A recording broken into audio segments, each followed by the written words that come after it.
नमस्कार।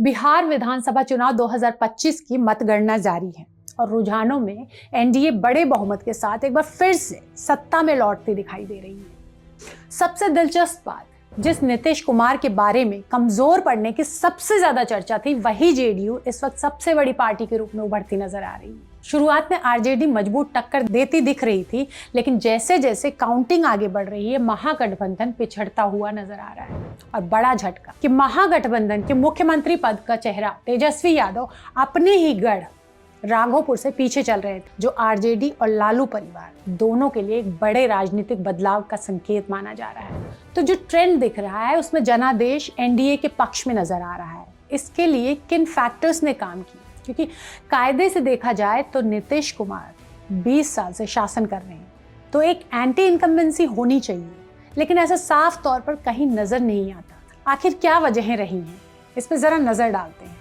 पहला, क्या महिला वोट बैंक ने काम किया है, जो कि एक तरह से नीतीश की लेगेसी के तौर पर देखा जा सकता है।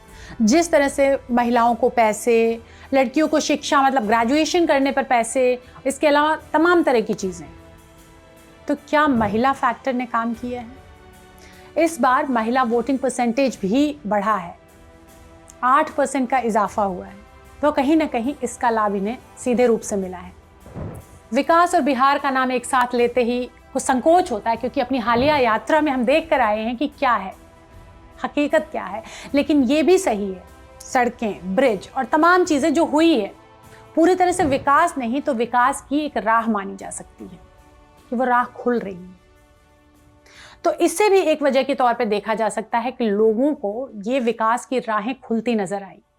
अब सवाल आता है कि क्या मोदी फैक्टर ने काम किया है? तो शायद हाँ। जिस तरह से केंद्रीय योजनाएं लागू की गई, उसमें 5 किलो अनाज से लेके डायरेक्ट पैसा, विधवा पेंशन, नल जल योजना सहित कई और योजनाएं, उसने आम जीवन को छुआ है। ये अलग सवाल है कि विकास के वादे कागजों से निकलकर हकीकत की धरातल में कितने पहुंचे हैं, लेकिन जो दिखता है वो बिकता है, और ये बिहार की जनता ने भी साबित कर दिया।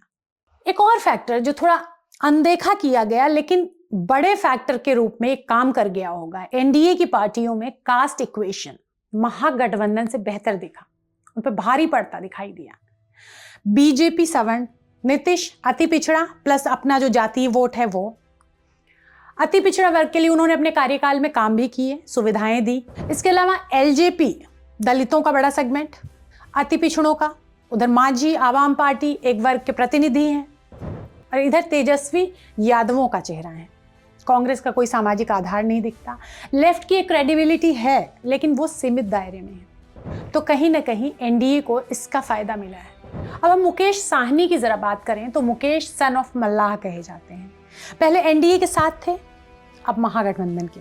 तो महागठबंधन को इसका बड़ा फायदा मिलने की उम्मीद थी, लेकिन उसका असर भी नहीं देखने को मिल रहा है। इसी तरह से एक और कार्ड, आईपी गुप्ता, जिस तरह से उन्होंने पार्टी बनाई, 3 सीटों से चुनाव लड़ा, इस बार देखने को मिला कि अति पिछड़ा वर्ग उनके पक्ष में जाता दिख रहा था। भले ही पॉलिटिकल रेस में बहुत ज्यादा नजर नहीं आए हो, लेकिन इस बार वो भीड़ इकट्ठा करने में सफल रहे। वो भीड़ भी उस वर्ग की जो वर्ग 5% वोटर है और कहीं ना कहीं नीतीश के पक्ष में भी रहता है।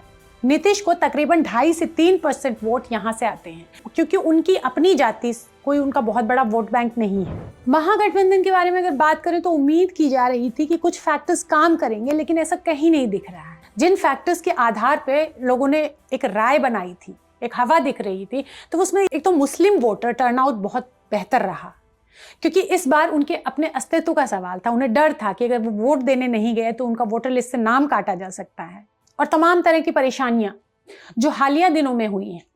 इस वर्ग से पहले तो एनडीए को 10 से 15% वोट मिल जाते थे, लेकिन इस बार ऐसा होने की उम्मीद कम थी, फॉर द ऑब्वियस रीजंस। ऐसे में लग रहा था कि कहीं न कहीं इसका फायदा महागठबंधन को मिलेगा। दूसरा, इस बार सवर्ण यूथ भी आरजेडी के पक्ष में जाता दिख रहा था, एक हवा बन रही थी, तो वहां से महागठबंधन को मजबूती की उम्मीद थी। उधर तेजस्वी ने 3 उप मुख्यमंत्री पद घोषित किए थे, जिसमें मुकेश साहनी को एक चेहरे के तौर पर घोषित कर दिया था, लेकिन उसका भी खास लाभ मिलता नजर नहीं आया। एक जो जंगल राज का नैरेटिव चला था, जो थ्रेट दिखा रही थी बीजेपी की आरजेडी आई तो जंगल राज हो जाएगा, जंगल राज लालू के समय मान लेते हैं, लेकिन तेजस्वी पर उस तरह का कोई डायरेक्ट आरोप नहीं दिखता। व्यक्तिगत रूप से उनके बारे में किसी ने इस तरह की बात नहीं की, तो लग रहा था कि लोगों का सेंटिमेंट्स काम करेगा। हालांकि अगर बिहार में जंगल राज की बात करें तो हिंसा तो हमेशा से होती रही है, इस दौरान भी हुई है। जिस तरह से अभी मोकामा में हत्या हुई, अनंत पर जिस तरह से आरोप लगे, FIR हुई, तो पूछा जाए तो बाहुबलियों को टिकट तो आप भी दे रहे हैं, तो ये सवाल बेमानी हो जाता था।